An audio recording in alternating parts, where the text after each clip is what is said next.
शिवाजीनगर प्रमोशनच्या केंद्रातून आलेले आहे। 4 वर्षापूर्वी मी नारायण नागबली केलं होतं। त्याच्या आधी माझ्या घरातील खूप काही म्हणजे अडचणी होत्या।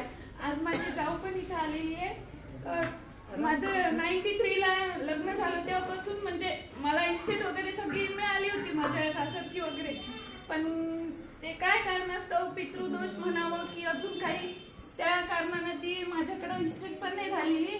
आणि मी 96 पासून म्हणजे 96 सालपासून कामच करते अजून पण। आज मी काल सुद्धा लवकर येऊ शकले नाही का तर मी ड्युटी करून इकडे आले। आणि 2019 साली माझ्या मुलीचं लग्न ठरलं आणि मी स्वामी सेवा जवळजवळ 15 वर्ष झाले स्वामी सेवा करते। प्रत्येक गोष्ट मी मावशींना विचारल्याशिवाय म्हणजे जे काही करायचं असेल मी त्यांना विचारूनच करते। तर आज स्वामी सेवेत असल्यामुळं माझे हे प्रश्न पण सॉल्व्ह झाले। आणि 4 वर्षापूर्वी माझ्या घरी लग्न होतं आणि इतकी अडचण असली होती पैशाची। आज माझा मुलगा पण आलेला आहे, मी त्याच्या हातून आता ही पूजा केली कारण मी संकल्प तसा केला होता। तर 4 वर्षापूर्वी मुलीचं लग्न अगदी 3 दिवसावर आलेलं होतं, पण एकही पैसा नाही होता। मी नारायण नागबली करून गेले होते, 40 दिवस पूर्ण झाले होते।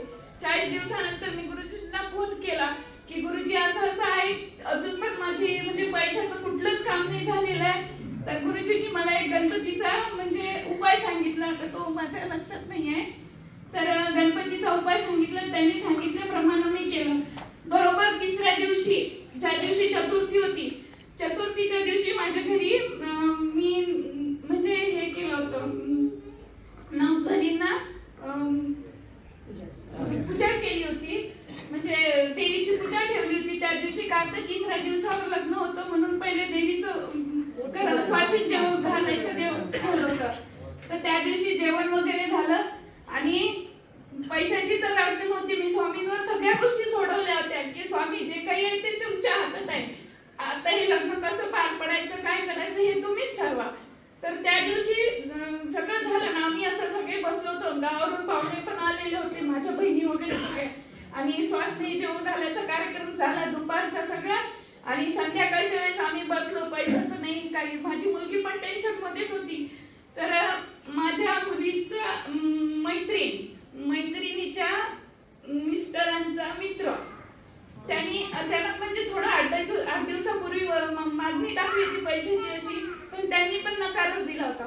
पण नकळत त्या दिवशी त्यांनी अचानक 8:30-9च्या दरम्यान 2 लाख रुपये माझ्या मुलीच्या अकाउंटला टाकले। आणि ती सुद्धा म्हणजे इतका आनंद झाला त्यामुळे की ती सुद्धा ढसढस रडली।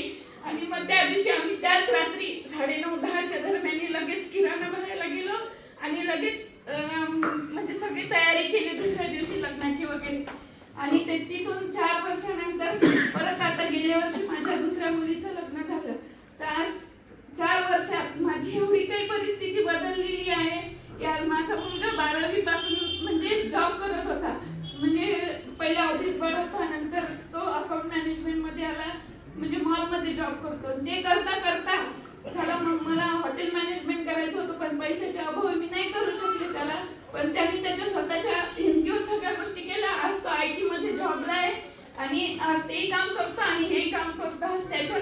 म्हणून मी गेल्या वर्षी संकल्प असा केला होता 4 वर्षापूर्वी की माझं जर ह्या वर्षात म्हणजे इथून पुढे सगळ्या गोष्टी जर चांगल्या झाल्या, आज माझे मिस्टर सुद्धा कधी कामाला जात नव्हते, सगळ्या गोष्टी मी माझ्या एकटीच्या भरोशावर केला होते ते कामाला, पण काही दिवसापूर्वी म्हणजे कामच करायचे नाही, तिकडं फिरायचे। पण आज वर्ष झालं ते न सांगता आज वॉचमनची ड्युटी का करेना, पण करतात, घरासाठी काहीतरी कमवतात। आज मला त्यांचा पण अभिमान आहे।